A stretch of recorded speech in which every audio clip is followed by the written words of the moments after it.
Hi, I'm Tom Woods, and you're listening to the Libertarian Christian Podcast. Welcome to the show that gets Christians thinking about faith and politics. Get ready to challenge the status quo, expand your imagination, and tackle controversy head on. Let's stand together at the intersection of faith and freedom. It's time for the Libertarian Christian Podcast.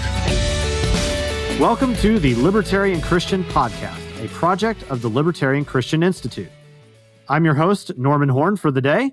And with me, I've got Doug Stewart, who is normally our host of the podcast. But this special episode, where we're going to talk about Bitcoin, kind of involves me a little more than usual, since I've been involved with Bitcoin for a little while. Our two guests for the day are Brian Harrington and Josh Humphrey. We're really proud to have them on board today. Josh Humphrey is a nurse by day, a tech enthusiast, and the host of the podcast Bottomshelf Bitcoin, where he puts Bitcoin in layman's terms and interviews people involved in various aspects of the space. Brian Harrington is a marketing consultant, freedom fighter, and Bitcoiner from Anaheim, California. He graduated from Azusa Pacific University and has been following Jesus since he was 6 years old. So a lifelong believer. Both of these guys are lifelong believers. We're thrilled to have them on the podcast. Josh, Brian, welcome to the show. Hey. Hey, thanks for having us.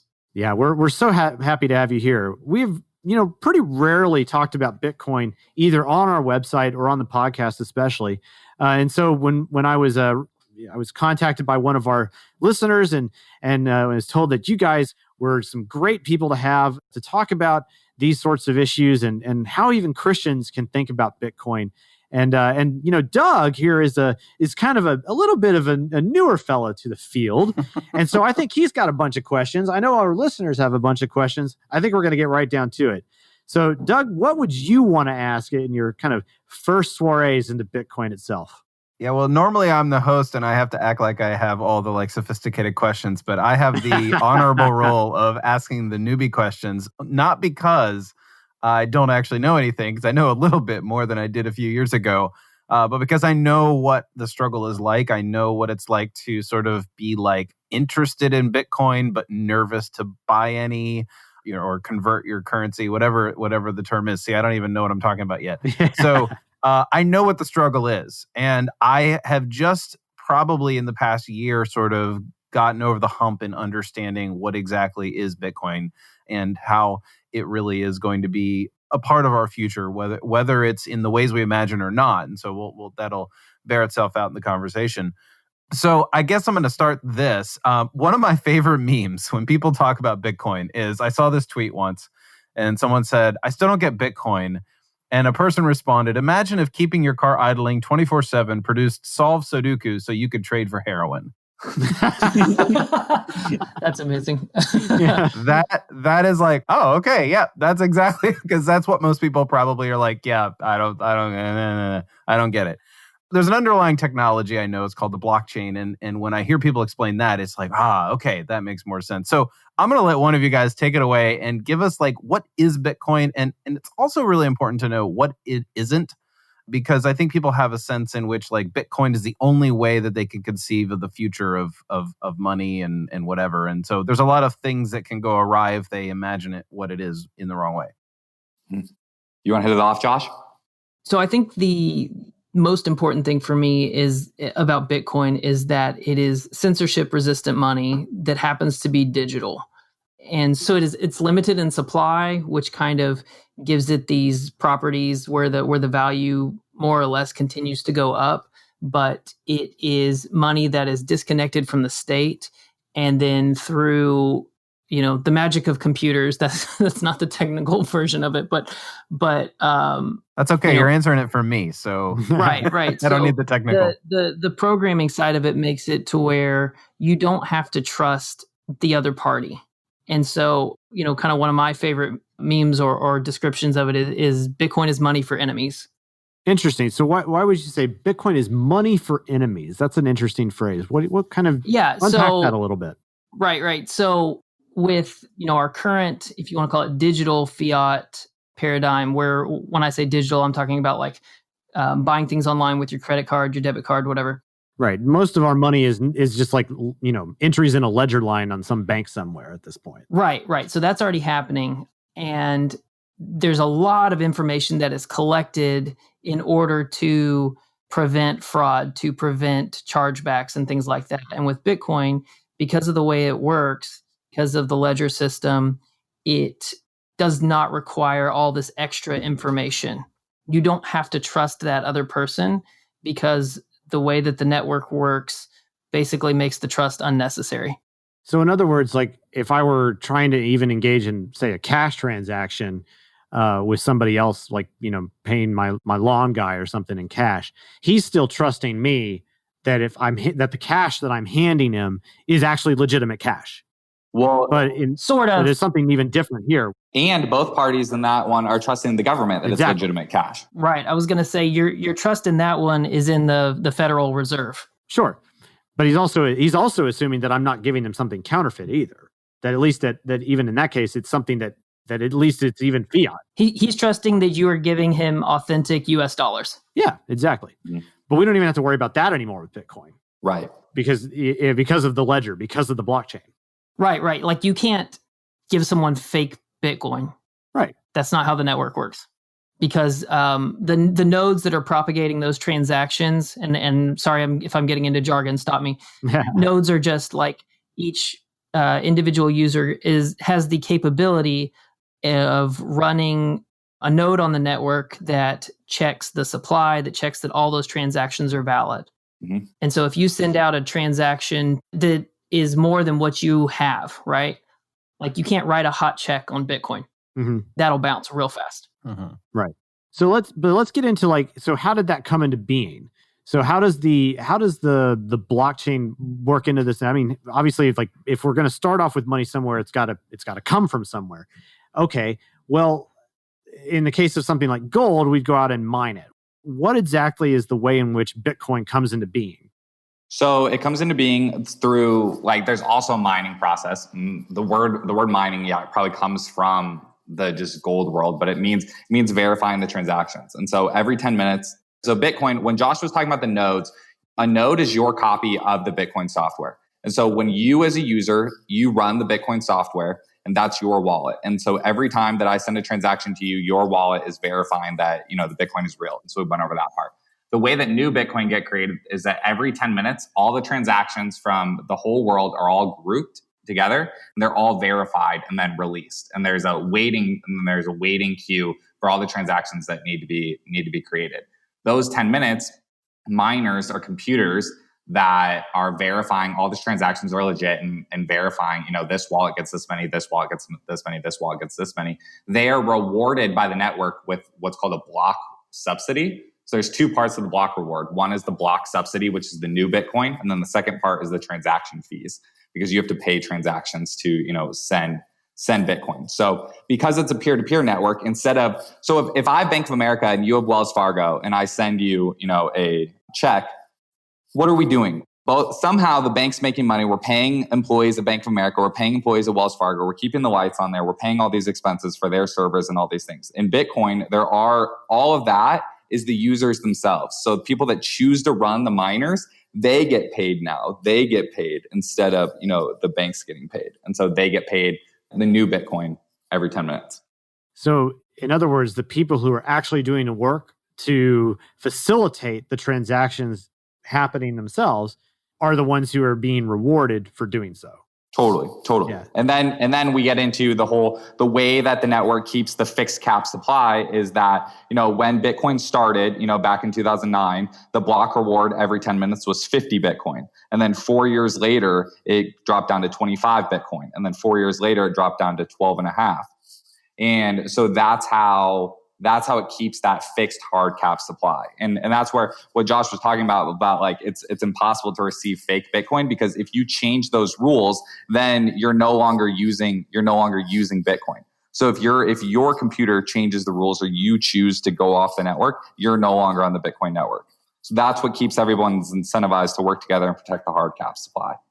And so what do you mean by the Bitcoin network? Why is that important to us here? So that's important because it's peer-to-peer. The most important thing is the most important part of Bitcoin is just the users, like the real people that are being able to, transact with each other. So that's what I say when I mean Bitcoin network. Is it's like it's the network of everyone running their copy of the software. Yeah, and so the consensus of the all the miners together saying that this is the blockchain. Totally. And verifying that internally together, prevents the possibility of a brute force attack that would then, screw it up and thereby messing up everybody's transactions and messing up everybody's stake in the matter. Totally. And at least that's one way to understand it, I would think. Yeah. One thing I say about this word blockchain also that has helped some people in the past is I call blockchain like the transmission of Bitcoin. Like if we're talking about a car and talking about that system, the blockchain is the transmission. Like if you take the transmission out of the car, and go tape it to a wall, like you didn't make a car. Yeah. Like now you just have a random wall with the transmission duct tape to it. Yeah. Like that is nothing. Like, and so what happened that confused a lot of people and is kind of like I say this, like, look, cryptocurrency and blockchain is confusing. Bitcoin is simple. So like if anyone is ever, like if you get stuck in some of these other conversations and it just feels like it's over your head and feels like the other person is kind of like purposely kind of needing to make it complicated, more often than not, you're probably talking with someone that's like talking about some sort of like corporate blockchain like application that has nothing to do with Bitcoin. Right. And so I think it's something that's been really powerful over this past year that I just think has been really good is that just kind of the popular like nomenclature of the United States. Like I've seen more and more people be able to separate those two things. And so I always like to do that for like new audiences when I'm talking to them. It's like separate like the most important blockchain like is the Bitcoin blockchain for all the reasons that we'll talk about why Bitcoin is like such a big paradigm shift. But just want to make that distinction for people. Yeah. So yeah. And I think it's really cool to envision this as, there is a huge paradigm shift going on in the way that we understand the way money even works with Bitcoin. So what are some of those aspects? What should Bitcoin be teaching us about these sorts of things and about money itself and how it's created and transmitted and whatnot? Yeah. So period, like biggest thing Bitcoin teaches you is that the government does not need to own the money. It teaches you that that money can be apolitical and honestly should be apolitical. Like there's just so many benefits to society, so many second, third order effects when like the society would be able to operate on an apolitical money. And often like there's a meme like in Bitcoin Twitter just called Bitcoin Fixes This. And and I'm sure a lot of the audience that is familiar with, Austrian economics and I don't know, the Ron Paul campaign and just anything kind of like just all the fun topics like libertarians like enjoy talking about is like the Federal Reserve like is a big problem.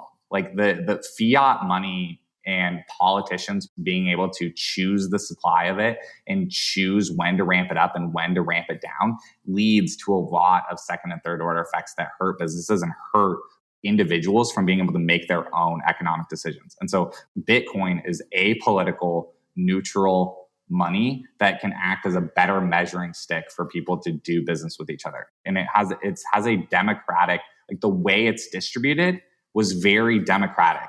Like at the very beginning in 2009, like you couldn't even give it away for free. Like you couldn't get people to like run the software. And the fact that it's grown so organically to the stage that it is today, like is truly, honestly, because this is, Christian podcast also, like I honestly believe it was like a gift from God. Like I have no problem like saying that. Like I truly believe like Bitcoin is something that God is using to like create a like peaceful revolution in the world. It's a good way to put it, because if we're able to say things like, this medicine is a gift from God, I mean, that's technology. If it took chemists and chemical engineers, you're welcome. It took a lot of scientists and working together to make that work, and that's what Bitcoin is too. Absolutely, it's technology. Yes, well, and let's hit this right here because you talked about it before, like the Byzantine generals problem, like the Byzantine generals. We're jumping ahead. We got to watch out. No. It's in what you just said about science. Science and Christianity are not incompatible. Like absolutely, like God created matter. And like when we are studying matter and we are learning about the world, like we are studying God. And that's why I have no problem saying that like Bitcoin was like sent by God to like help this world, because when the person who invented Bitcoin, they solved the Byzantine general's problem. Like it was an actual scientific, you can define what it is and how you wowed those guys, but it was a like legitimate scientific and mathematical breakthrough. Like there hadn't been digital scarcity before. Like when I send an email to you, we both have a copy of the email. So email technology won't work for money because then we just copy it and double spend attack. Like that's what the Byzantine general problem, that's the best way I describe it, is that that's what it solves. It solves digital scarcity so that it's provably, the Bitcoin is provably out of my account and provably into your account. And that was a mathematical breakthrough, for humanity. Yeah, and that's really true. And maybe we'll get back into that, but I want to make sure that we don't close down on the fiat currency problem, because there's some really kind of neat points, in my opinion, as to what makes Bitcoin so special in the modern era. When we start comparing it to fiat currency, and most of us we all know about the evils of the Federal Reserve and the evils of unsound money per se.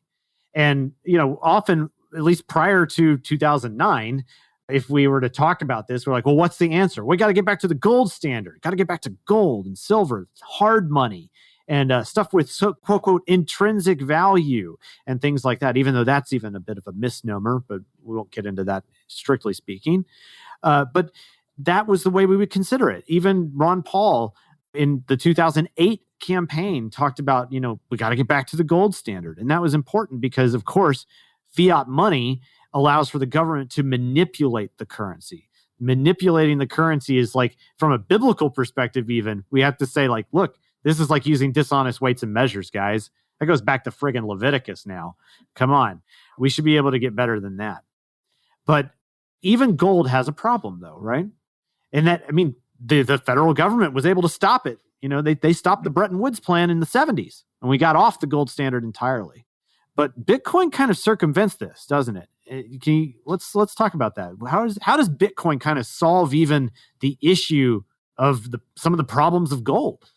Yeah, exactly. So I think that Bitcoin really kind of gave me hope as a libertarian, because before this, I kind of was like, it was kind of depressing in some sense to wait for some kind of giant socioeconomic collapse so that we could get back to gold, right? Like we didn't have any context with which to understand it, other than like, I don't see how it's going to happen without a big crash. Yeah. Right. Like it requires kind of a great amount of suffering to be able to move back to a gold standard. And even at that, like once society got to a sufficient enough level of, population and civilization again, then what's to stop another confiscation of gold, right? Like what stops that Executive Order 6102? Yeah. Like, I don't know if your listeners are familiar with that or not, but basically that was when they made the individual ownership of gold illegal, and you were supposed to come like turn it in. Obviously not everyone did, but that was the law. And so with Bitcoin, that's not really possible. Like they cannot come confiscate it from you. Now they could hold you at gunpoint and tell you to, give your private keys over and, or hold a gun to your family. So that's a little different there, but they cannot physically go and take it from you. And the cost of confiscation goes up immensely. Yeah. And then the other benefit I see is on the front end, on the opt-in side. Like it's 24/7 opt-in with a smartphone. So just the ability to get the Bitcoin into just more and more people's hands and get it circulating into more and more people's hands is just faster. And its ability to work in commerce, like faster, its ability you can take it across borders. Like if you really want to do it, you can hold your password in your head. Like you don't even have to have it written down anywhere. Yeah. So in terms of the, like, how do you own or have Bitcoin, the way I'm treating it right now is I'm, just buying a little bit here and there. And yet I don't see myself using it to do transactions at this point. And like in my personal preference of like risk and long term, and it's more like an investment. And I hear you talking about people using it in transactions. So maybe I'm just like a little lost on like how other people are using it, or maybe I'm just using it in one way. Maybe you can elaborate a little bit. Yeah. So the savings technology aspects of it and the investment technology, aspect of it is for sure like the biggest story, like in the United States, like for sure. So that's not, you're not like doing Bitcoin wrong, or like people that are like saving and using it as investment are not doing Bitcoin wrong. Like that's like absolutely a good use for it. And so even honestly, like recently through like, and this was kind of the first time I hung out and like talked to Josh, was like, I was talking to him a lot about basically the same thing of like, I was in the same boat of having never really used it in transactions before, but through Twitter and learning about Bitcoin, you see other people that are doing it. And honestly, coronavirus really did like kind of cement my desire to like watch it happen in commerce more and kind of use it like as freedom money. Like, and so it really is like in the last like 90 to 120 days that like I've even like stepped over that kind of learning curve also. And I've been pleasantly surprised like how easy has been to use it in commerce, because I think a lot of people that know about the Federal Reserve and know about all that stuff, it's pretty easy to get people into like, okay, just buy a little and hold a little because maybe it is, digital gold 2.0.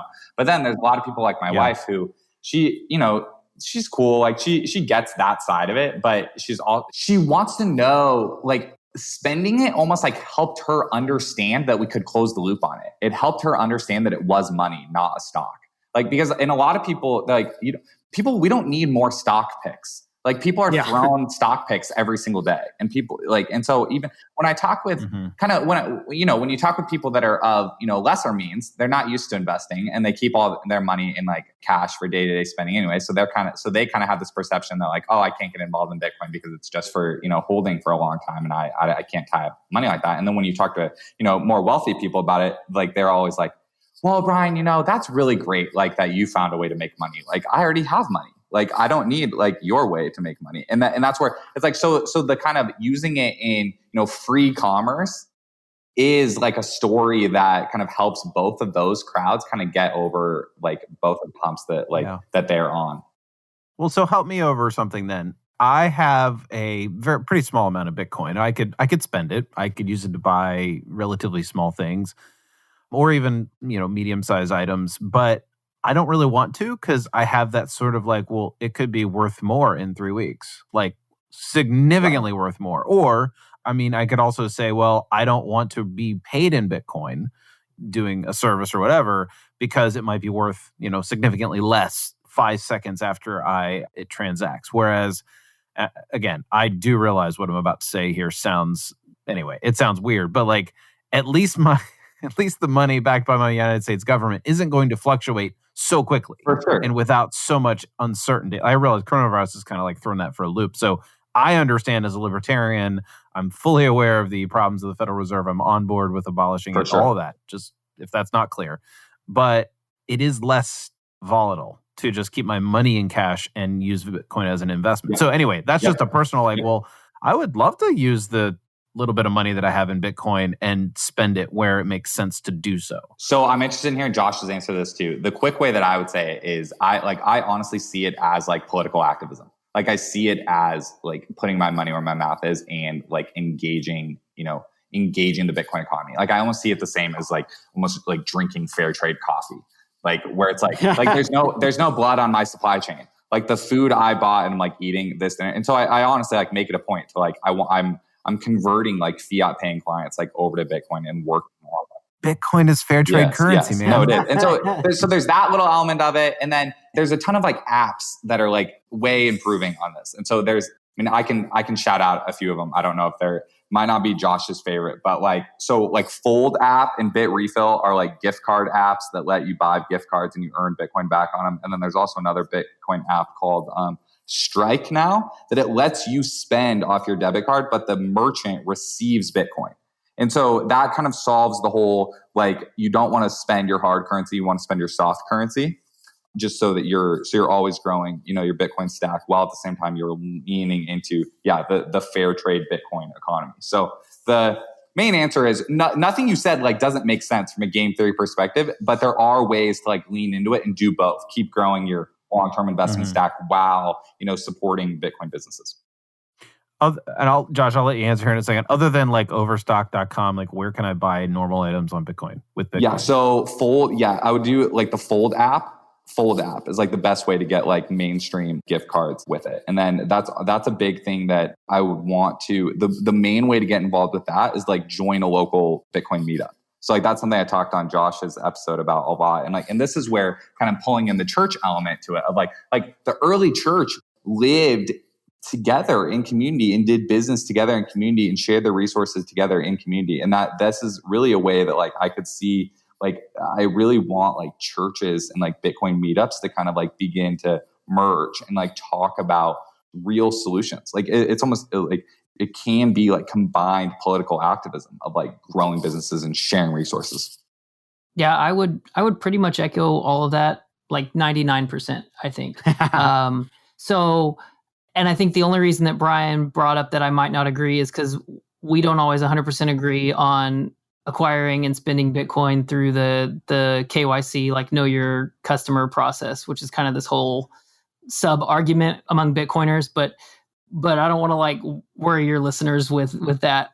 Yeah, sure. So, but for sure, like Bit Refill is a great resource. So let me ask you guys, do you ever buy anything at either Walmart, Amazon, eBay, Target, Home Depot, Uber, DoorDash? Oh, no, never. Never. Never. Airbnb. Let's see what else. I'm just kind of browsing through. So basically, Bit Refill allows you to buy gift cards to these other companies. You pay them in Bitcoin and they send you the digital gift card. Sure. So you That's can cool. buy all your normal things unless you live in Texas like me, and HEB is not listed on here for your groceries yet. But as a Texan, well, I don't live in Texas now, but I am originally a Texan. All right. So, yeah. So I know that HEB. That's something that I kind of started to push, but then like coronavirus pushed back HEB's ability to do digital gift cards. Not their technical ability, but like obviously that got put as last priority. So. Sure. I think one day it'll come back. Anyways, and then I would 100% echo the whole local meetups thing, and that's actually kind of where I was earlier tonight. I had a friend that used to be part of our local meetup that moved away and then was back in town, so wanted to make sure I hit that up. But in-person conversations are huge. To have a real person that you can go to and talk to. Twitter's fun. There's a ton of different like Telegram chat groups that kind of are particular to different veins of Bitcoin usage, but having real people that you can go to and talk these things through and have them help you with your phone apps or the software on your computer and those kind of things is amazing. You can't really put a price on that, but that also allows you to find people that have different skills and kind of have, if you think about like the kind of things you would spend cash on, your Bitcoin meetup can serve as kind of that networking place. And so you kind of can build out either through something like Bit Refill or through connections that you make with your local Bitcoin meetup is kind of build out that parallel economy with Bitcoin. Cash businesses don't necessarily always charge you tax. Let's just say it that way. And then also they will give you a cut sometimes because they're not paying the processing fees. Right. For the credit card companies, right? And so in theory anyways, if everybody's paying each other in Bitcoin, it actually should be cheaper. Mm-hmm. And then the other thing to that question of volatility, which is a real thing, right? Nobody's gonna honestly anyways tell you that it's not volatile. There is a certain amount of volatility in it. But you also have to recognize that we have a very American perspective on this. Right? Like if you, and because Bitcoin is global, if you go talk to somebody from Venezuela, their currency is just continually falling through the floor. Right. And so even when Bitcoin is down, if you look at like 2018, when Bitcoin crashed down from its 2017 high, it's still the percentage that it had gained in purchasing power versus the Venezuelan bolivar was incredible. Yeah, it's kind of like, and so volatility doesn't really matter if your other alternative currency is going into the crapper. Mm-hmm. Exactly. So while we all see these big problems with the US dollar, comparatively, it is still very stable versus a lot of other world currencies. Sure. Yeah. Well, and like we've talked here about, okay, like short term, there's things that are happening right here, right now that make it appealing. there's the ability to use it as a store of value. Using Bitcoin as a store of value is tremendous, in that we're putting our savings into something that is going to long-term appreciate in a way that certainly not your savings account or money market account will. It's possibly we're not your financial advisors, but it could be it has appreciable value over time. And that's where we start getting into kind of the long-term outlook as well, is that even in the short term, when we can do these transactions and do interesting things, and we feel, and there's this resistance element even to fiat currency, the long-term outlook is even potentially even more hopeful, if you will, from both a libertarian point of view and even in a sense from a Christian point of view, strictly speaking as well. And why might that be the case, guys? I mean, because the government no longer controls the currency, because it no longer allows the elite ruling class to choose winners and losers, and it no longer allows them to, like, honestly, these shutdowns would not be possible without paper money, because they print paper money and they pay bureaucrats that still get their salaries paid, while small businesses don't get paid, and that math just is not possible on a Bitcoin standard. And so it and circling back to what we talked about at the beginning of how it can work for enemies, because it's a fair system. There's no way to the base layer is incorruptible. And so there's still going to be, bad actors that look to take advantage of like other humans. However, they can't take advantage of other humans like at the very base layer of manipulating the value of the money. Yeah. So like for the Federal Reserve, manipulating the base layer literally means, we're going to change the interest rate. Yeah. We're going to change the reserve ratio and adjust the way in which banks are able to, store and lend money. And that cannot happen here. They choose who gets the fresh new supply of the money first. Right. And so if listeners Google the Canton effect, the Canton effect is that the people who receive the freshest supply first, like benefit the most, and then people at the end of the chain, suffer from the inflation after the first actors of the money were able to, get the money into assets. And that's why like people believe that, stocks always go up, real estate always go up, because, and so people that aren't familiar with, like, Bitcoin is a store of value simply because there's only 21 million Bitcoin. And you have Jerome Powell on 60 Minutes saying there's infinite supply of dollars. Like, they're able to just change the numbers on the computer screen. Yeah. And then think about how hard you work to just make $500. And then think about Jerome Powell on 60 Minutes saying we have infinite ability to change the numbers on the screen. Like, that just fundamentally does not work for me anymore. And I believe that it's like the church's responsibility and Christians and freedom fighters' responsibility to talk about that and bring that up. It just feels like the very foundation is corrupt. Yeah, fiat is oppressive slave money is where it is for me, because your time is a precious resource that you can never get back, right? When you go to work, or maybe if you don't go to work, now a lot of people are in their living rooms, right, on their computers working, but you're trading your time that you can never get back for money that you're going to use for other things. And yet they're then telling you later, you spent your time that you can never get back because you assumed it would be worth this much. But now we're telling you it's worth this much less, right? And you can never get that back. You can never change it. Now they're just printing it like crazy. And, this idea of volatility also, to some extent, if you make the full switch over and value only in Bitcoin, there's a Bitcoin meme that's like 1 Bitcoin equals 1 Bitcoin, right? and so it's kind of a pushback on this idea of volatility. The volatility exists because you're still pricing everything in US dollars. You're still pricing it in their fake money. And so if we can push over into this parallel economy, into this Bitcoin economy, it's so much fairer, right? I'm not going to say it would never fluctuate in your ability to purchase things, right? Ideally, in theory anyway, as a deflationary currency, then the purchasing power over time continues to go up. So there is still that volatility to some extent, but it's not arbitrarily manipulated by the government telling you what your time is worth and what it's not worth. Mm-hmm. We should hit for the listeners. So you don't have to buy a whole Bitcoin. Like each Bitcoin. That's really important. We should have hit that earlier in the first. Sure. You don't have to buy a whole Bitcoin. Each Bitcoin is divisible down to the 8th decimal place. And so the base unit of Bitcoin are called sats, Satoshis. They're called sats.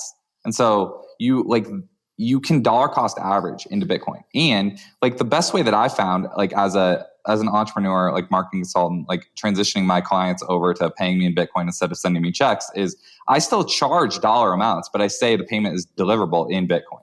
And so that's where I'm like, I'm living in both worlds, and I'm navigating the transition and riding on. Like we're alive in an incredible time. Like I'm thankful to be alive. Like, and I'm an optimist, and like I am like just so excited to like get to honestly like come on podcasts like this and like talk about Bitcoin. And just I love the fact that we're talking to, you know, hopefully some people that are, you know, hearing about Bitcoin for the first time today. Like that's cool to me, because like Bitcoin is a solution.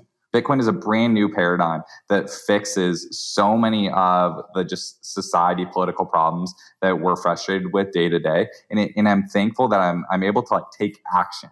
Like it just every conversation, whether it's with a pastor or a politician or my mom or a friend, like I just like am no longer as frustrated with the legacy world like as I used to be, because I have a solution.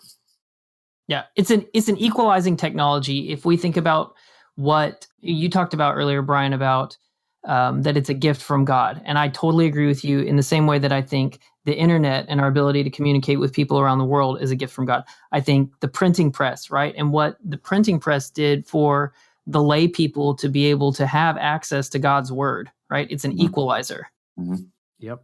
And so I think Bitcoin, I'm not going to put it on the same level as being able to put God's word in individual people's hands, but it is an equalizer in that it creates a fair money. Yeah. And it's a great message to kind of leave with people for sure, is that if you're disillusioned with the financial system for good reason, there are ways out of this. Mm-hmm. And the future is bright in this respect. And that's the wonderful thing, I think, that we get that you learn as you learn more about Bitcoin, is that there is this new way out. And that's exciting.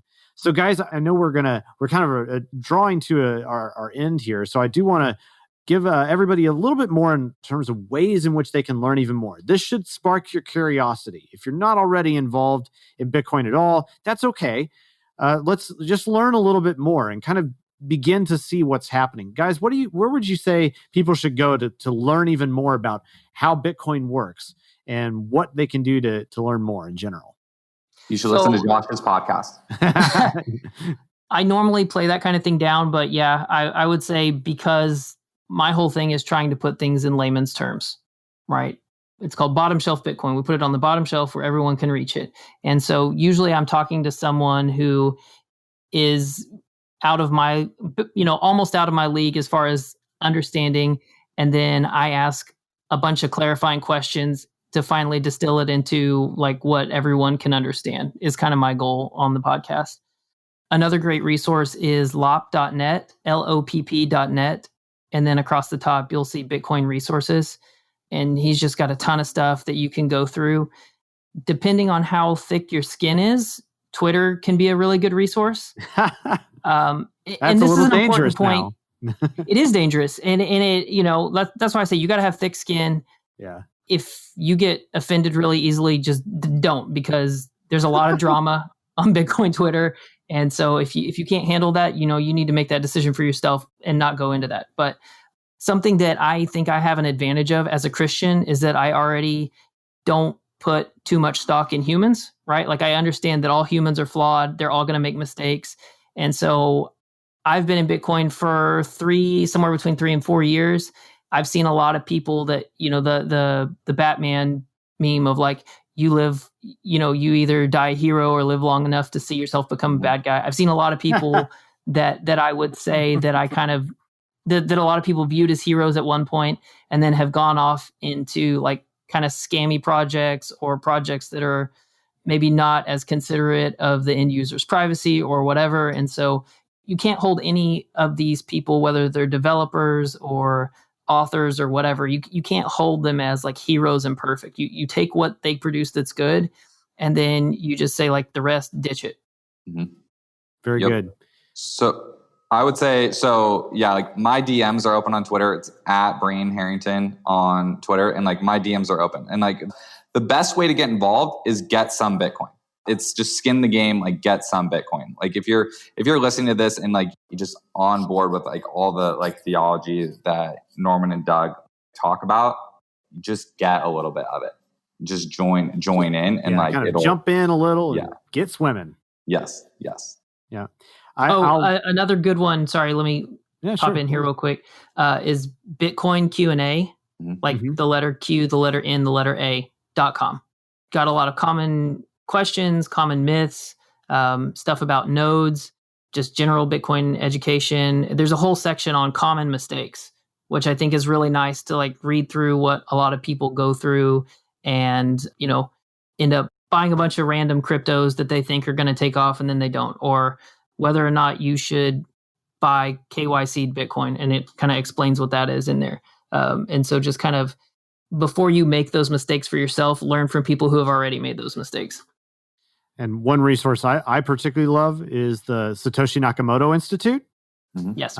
Those guys, actually a couple of those guys were my former students at UT Austin. That's awesome. Yeah. Oh, really? Very cool. Yeah, Michael cool Goldstein was my student. Very nice. In a manner of speaking, he was part of our Libertarian Longhorns group long ago, and a couple of them were, in fact. But they're great. They have their business at that institute, or what they call the Satoshi Nakamoto Institute, and that's Nakamoto Institute.org. They are kind of just being Bitcoin historians on a level. Mm-hmm. They're trying to put together a lot of the fundamentals in one place, and you can get a lot of great stuff there. I'm highly recommend the resources they have, and because Michael Goldstein is a revolutionary figure, like, and I mean that, like, so you by nature of like being involved with him in any capacity, like are a part like of the revolution, like very like seriously, honestly, like, and I treat this conversation like as like truly like a 1776 conversation, like talking about dumping the tea in the harbor, like talking about creating a gigantic paradigm shift like in this country, and like literally saving this country, and like Christian libertarians and Bitcoiners, anyone in any sphere related to these things need to rally together and like create positive momentum. That is a terrific way to kind of end our conversation right here. So I think it's a terrific thing what you guys are doing in terms of teaching people about how to use Bitcoin and what it means and why the economics of it are so important. And as we've stated so many times through this podcast and on our website, the idea of sound money is crucial to having a peaceful and prosperous world in the long run. And that's why Bitcoin is ultimately so important. It may not seem like much right now, but it is absolutely one of the most pivotal, innovations of the last 100 years. And I'm thrilled to death to even have some partial involvement in it here and there. So with that, Brian, Josh, thank you so much for joining us here tonight. We really appreciate you being here. Yeah, thanks, guys. Loved it. Thank you. Absolutely. Thank you. And so that'll conclude our episode for today. Be sure and come back next week for even more wonderful Christian libertarian thinking. Thanks for listening. Thank you for listening to another episode of the Libertarian Christian Podcast. If you liked today's episode, we encourage you to rate us on Apple Podcasts to help expand our audience. If you want to reach out to us, email us at podcast@libertarianchristians.com. You can also reach us at LCI Official on Twitter. And of course, we are on Facebook and have an active group you are welcome to join. Thanks for listening, and we'll see you next time. The Libertarian Christian Podcast is a project of the Libertarian Christian Institute, a registered 501c3 nonprofit. If you'd like to find out more about LCI, visit us on the web at libertarianchristians.com. The voiceovers are by Matt Bellis and Catherine Williams. As of episode 115, our audio production is provided by Podsworth Media. Check them out at podsworth.com.